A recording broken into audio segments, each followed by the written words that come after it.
The question was, where would I stand on legislation to phase out the use of private military forces over the next 5 years? The question. Blackwater. Right. My answer is absolutely in favor of that kind of phase out. I have been fighting for most of my career for accountability.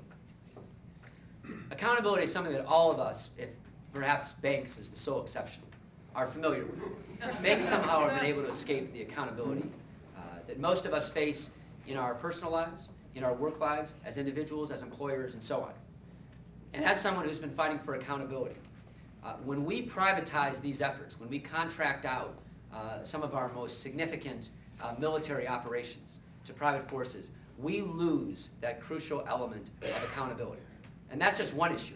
I also think we lose competence and we lose integrity in terms of something that is the most difficult thing we do as a country, the most difficult thing we do, which is send our young men and women abroad into the most difficult circumstances any of us can imagine and say, we want you to fight with the most powerful weapons imaginable in order to keep us safe.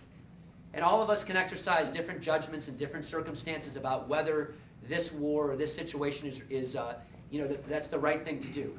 But I think we would all agree that that is the most difficult thing we do as a nation.